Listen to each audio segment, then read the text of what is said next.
Ítalo com HY. A novinha sexualizada vira mãe solteira que gera um menino problemático que entra pro crime em busca da novinha sexualizada que gera um menino problemático que entra pro crime em busca da novinha sexualizada que gera um menino problemático que entra pro crime, entendeu? É um ciclo. É um ciclo. E o que tem, assim, o que fecha esse ciclo? A ausência paterna. A ausência paterna. A ausência paterna. Tá? Veja que sempre surgem as pessoas com o exemplo anedótico, né? Ah, eu achei uma exceção logo. Você está dizendo que todo filho de mãe solteira é criminoso? São 11 milhões de mães solteiras. Não, seu burro, eu não falei isso. São esses argumentos assim meio chongos que me assustam, né? Aproximadamente 5,5 milhões de meninos. Existem 11 mil jovens em privação de liberdade, o que equivale a 0,2% de 5 milhões. Vamos lá, cara. Primeiro que, assim... Quando eu digo que existe uma correlação que cria uma causalidade, não é que todo menino, todo filho de mãe solteira vira um criminoso. Mas quase todo criminoso é filho de mãe solteira. O Riso chegou a botar na tela, no outra live que eu fiz, a estatística da FGV tratando disso. Ela é acachapante. É acachapante. Então, naturalmente, é uma correlação.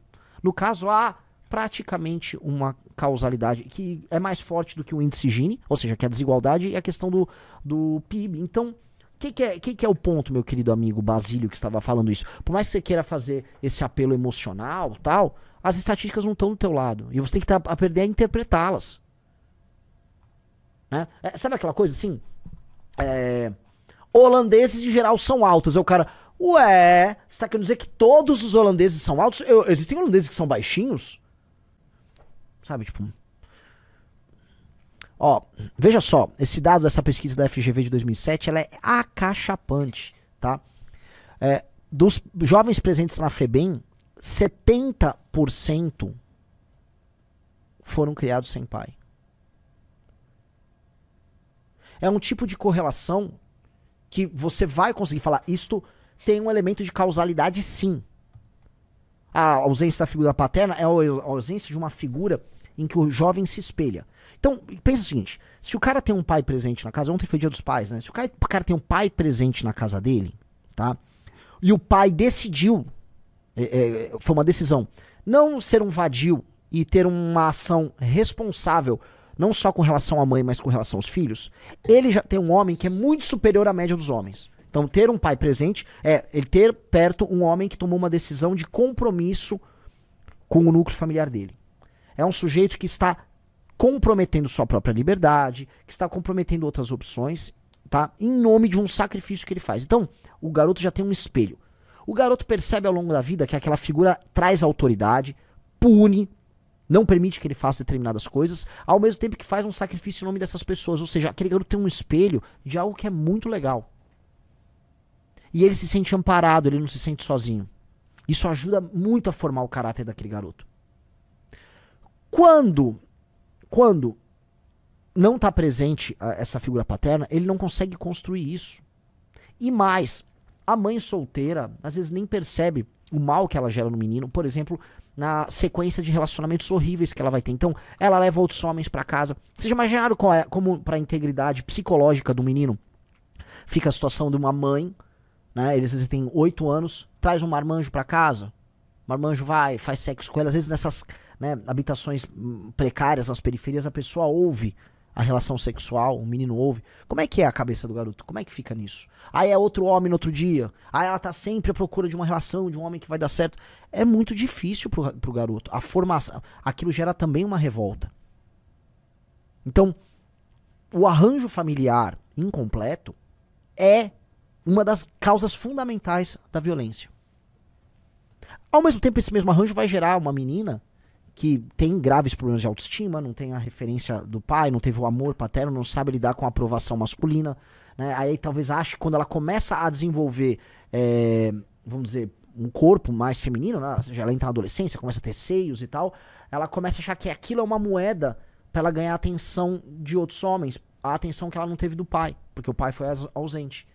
E aí essa menina, né, ela se torna o objeto de desejo daquele menino que já é problemático, E aí estamos falando de uma sociedade complicada, que as pessoas já não têm educação, o Estado já é fragilizado, essas pessoas têm poucas referências, e a hierarquia social, ou seja, os estratos sociais bem montados ali, que estão ali naquela só, tem no topo o traficante, as referências do traficante, o rapper, o jogador de futebol, que não são grandes referências pra porra nenhuma.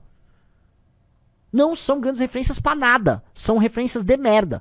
Então aquele garoto tá com um sistema referencial completamente distorcido, aquela menina na fase da adolescência, tá, hormônios bombando, buscando atenção e validação, aí aquele garoto quer, de um lado, mostrar status social,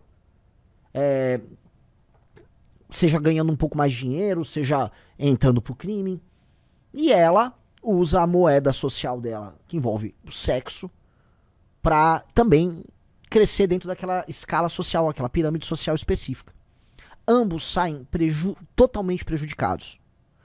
Mas a cultura, estou falando aqui um sistema de relações sociais, a cultura ao redor desse sistema de relações sociais, ela reflete isso. Então as músicas que envolvem a sexualização precoce, e eu falo, vocês têm que ouvir o podcast que eu fiz no Valete Plus sobre isso. É fundamental. A música vai refletir esse sistema de relações sociais.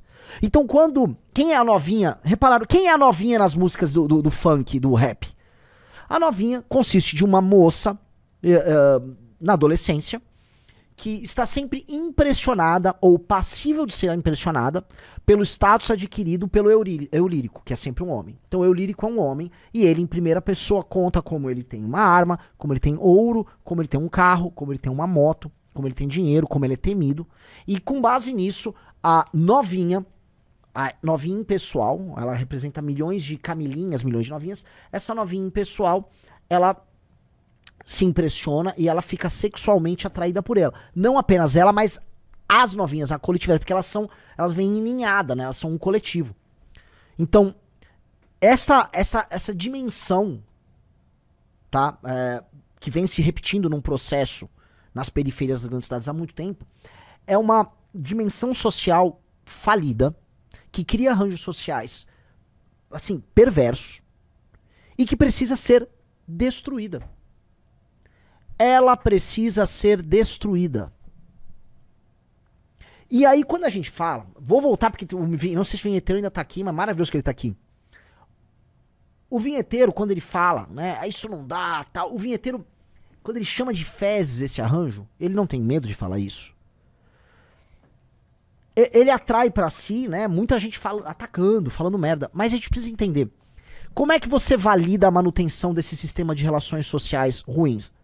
Validando culturalmente os elementos culturais que são, vamos dizer, fruto desse arranjo.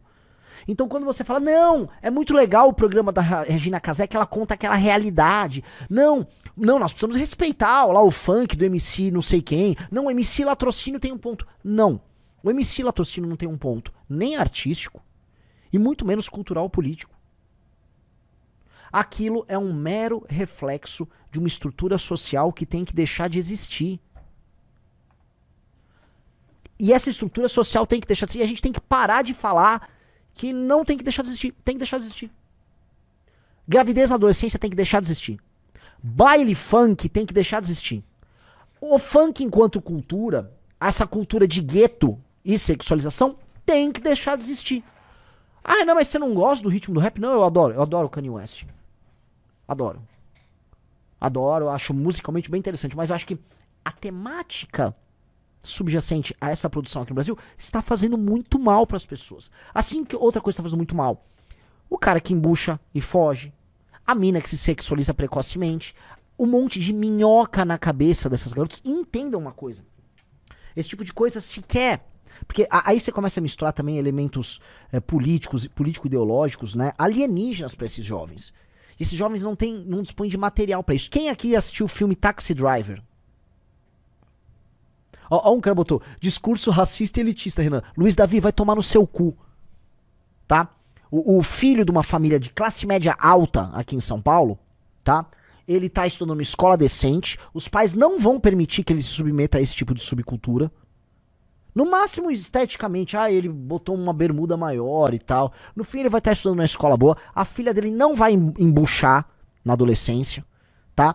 Eles vão acabar entrando numa faculdade boa, podem até defender se eles forem à esquerda, olha só que eu tô com uma mentalidade moderna e tal, e depois eles vão se adequar a uma economia de consumo, enquanto pessoas mais produtivas, e a vida vai seguir, tá? Eles não serão reféns dessa cultura merda, tá? Coisa de burro ficar falando isso. É uma cultura merda, ela não leva a nada.